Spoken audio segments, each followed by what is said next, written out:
നരേന്ദ്രമോദി സർക്കാരിന് 2014-ലോ 2019-ലോ കിട്ടിയ അത്രയും ഭൂരിപക്ഷം കിട്ടിയില്ല. ദേശീയ ജനാധിപത്യ സഖ്യത്തിനെ ഭൂരിപക്ഷം കിട്ടിയുള്ളൂ. BJPക്ക് സ്വന്തമായി ഭൂരിപക്ഷം കിട്ടിയില്ല.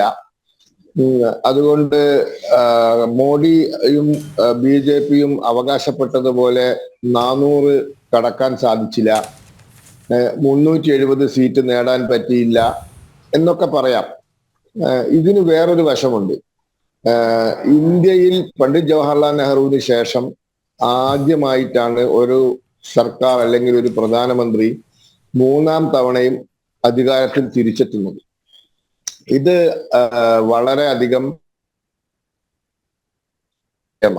കാരണം ഇന്ത്യയിൽ ഇത് 3 മുഖ്യമന്ത്രിമാർക്കേ സാധിച്ചിട്ടുള്ളൂ. മുഖ്യമന്ത്രി എന്ന് പറയുമ്പോൾ അത് കുറച്ചുകൂടി എളുപ്പമുള്ള ഒരു കാര്യമാണ്. കാരണം ഒരു സംസ്ഥാനം, ഒരേ ഭാഷ സംസാരിക്കുന്ന ആൾക്കാർ, അപ്പോ അവിടെ കാര്യങ്ങൾ കുറച്ചും കൂടി എളുപ്പമാണ്. ഇത് നിരവധി ഭാഷ സംസാരിക്കുന്ന, നിരവധി എന്താ പറയാ ജീവിത ശൈലികളുള്ള, മതവിഭാഗങ്ങളുള്ള, ജാതി വ്യവസ്ഥയുള്ള, ഏതാണ്ട് ഞാൻ മനസ്സിലാക്കുന്നത് നരേന്ദ്രമോദി ഏതാണ്ട് 5-8 സംസ്ഥാനങ്ങളിൽ അദ്ദേഹത്തിന് പരിഭാഷകരെ വെച്ചിട്ടാണ് അദ്ദേഹം പൊതുയോഗങ്ങൾ സംസാരിക്കുന്നത്. കാരണം ഹിന്ദി മനസ്സിലാവില്ല ആൾക്കാർക്ക്. അപ്പൊ അത്രയും വിശാലമായ രാജ്യത്ത് ഇത് സാധിച്ചെടുക്കുക എന്ന് പറഞ്ഞാൽ അത് ചില്ലറ കാര്യമല്ല. മറ്റൊരു കാര്യം, 1962-ൽ കാര്യങ്ങൾ കുറച്ചുകൂടി എളുപ്പമായിരുന്നു. കാരണം ഇന്ത്യയിലെ പ്രതിപക്ഷം വളരെ ദുർബലമായിരുന്നു. ജനസംഘം എന്ന് പറയുന്നത് 1962-ലൊക്കെ ജനസംഘത്തിന്, എൻ്റെ ഓർമ്മ ശരിയാണെങ്കിൽ 10-11 സീറ്റേ ഉള്ളൂ. സ്വതന്ത്ര പാർട്ടി ഒരു ചെറിയ പാർട്ടിയാണ്, സോഷ്യലിസ്റ്റ് പാർട്ടി ഒരു ചെറിയ പാർട്ടിയാണ്.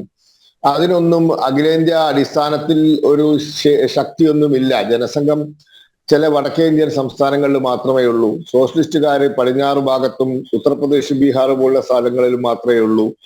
സ്വതന്ത്ര പാർട്ടി ദക്ഷിണേന്ത്യയിലും മറ്റു ചില വടക്കേന്ത്യൻ സംസ്ഥാനങ്ങളിലും മാത്രമേ ഉള്ളൂ.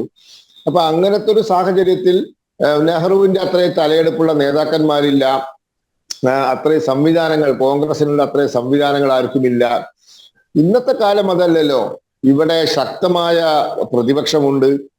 പ്രാദേശിക പാർട്ടികൾ, BJP എതിർക്കുന്ന DMK പോലുള്ള, നമ്മുടെ സമാജ്വാദിയെ പാർട്ടിയെ പോലുള്ള, TMCയെ പോലുള്ള, RJDയെ പോലുള്ള, ശിവസേനയുടെ വിഭാഗങ്ങളെ പോലുള്ള അതിശക്തരായ പ്രാദേശിക പാർട്ടികളുണ്ട്, കമ്മ്യൂണിസ്റ്റുകാരുണ്ട്.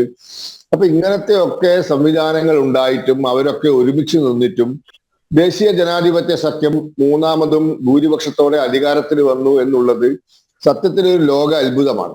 ലോകം മുഴുവൻ വളരെ കൗതുകത്തോടെ നോക്കിക്കാണുകയാണ്. കാരണം ഇന്ത്യ പോലത്തെ ഒരു രാജ്യത്ത് 100,000 പ്രശ്നങ്ങളുള്ള ഒരു രാജ്യം, മാത്രവുമല്ല കോവിഡിന്റെ 2 വർഷം അറിയാലോ, വളരെ ബുദ്ധിമുട്ടുള്ള കാലഘട്ടമായിരുന്നു കോവിഡ്. അത്തരത്തിലൊക്കെ വലിയ മഹാമാരിയൊക്കെ വന്ന് ജനങ്ങൾ കഷ്ടപ്പെട്ടു പോകുന്ന ഒരു സാഹചര്യം ഉണ്ടായാൽ സ്വാഭാവികമായിട്ടും സർക്കാർ വിരുദ്ധ മനോഭാവം അതിശക്തമായിരിക്കണം. പക്ഷെ അതൊക്കെ ഉണ്ടായിട്ടും BJP ഗവൺമെന്റിന്, ദേശീയ ജനാധിപത്യ സർക്കാർ തിരിച്ചു വരാൻ പറ്റി. മാത്രമല്ല പുതിയ മേഖലയിൽ, ഇപ്പൊ ഒറീസയിലെ ഒരു പുതിയ സംസ്ഥാനം BJP കൈപ്പിടിയിൽ ഒതുക്കിയിരിക്കുകയാണ്. അവിടുത്തെ 21 ലോക്സഭാ സീറ്റിൽ 20 സീറ്റും BJP നേടിയിരിക്കുകയാണ്. പുതിയ ഒരു മേഖല സ്വന്തമാക്കി. അങ്ങനെ രാജ്യത്ത് വലിയ ഒരു എന്താ പറയാ ഒരു തെരഞ്ഞെടുപ്പിൽ, ലോകം മുഴുവൻ ഉറ്റുനോക്കിയ തെരഞ്ഞെടുപ്പിൽ ഇങ്ങനെ ഒരു 3ാമതും അധികാരത്തിൽ വരാൻ സാധിച്ചു എന്നുള്ളത്, അത് ഇന്ത്യയിൽ നെഹ്റുവിന് ശേഷം ആദ്യമായിട്ടാണ് സംഭവിക്കുന്നത്. ഇത് നരേന്ദ്രമോദി സർക്കാരിന്റെയും പ്രത്യേകിച്ച് മോഡി എന്ന് പറയുന്ന ഒരു വ്യക്തിയുടെയും വലിയ ഒരു വിജയമായി തന്നെ നമ്മൾ കാണേണ്ടതാണ്. കുറ്റം പറയാനൊക്കെ ഒരുപാട് കാര്യങ്ങളുണ്ടാവും, പക്ഷെ അവർക്കൊന്നും ഇത് സാധിച്ചിട്ടില്ല. അടൽ ബിഹാരി വാജ്പേയിക്ക് സാധിച്ചില്ല, ഇന്ദിരാഗാന്ധിക്ക് സാധിച്ചില്ല, മൻമോഹൻ സിംഗിന് സാധിച്ചില്ല. മാത്രമല്ല മൻമോഹൻ സിംഗ് 3ാമത്തെ തെരഞ്ഞെടുപ്പിന് പോയപ്പോ 44 സീറ്റാണ് കോൺഗ്രസിന് കിട്ടിയത്. ഇന്ദിരാഗാന്ധി 3ാമത്തെ തെരഞ്ഞെടുപ്പിന് പോയപ്പോ ഇന്ദിരാഗാന്ധി വരെ തോറ്റുപോയി. അപ്പൊ അതുകൊണ്ട് ഇതൊരു വലിയ കാര്യം തന്നെയാണ്. ഇത് ജനങ്ങൾക്ക് നരേന്ദ്രമോദിയിലുള്ള അചഞ്ചലമായ വിശ്വാസം തന്നെയാണ് കാണിക്കുന്നത്.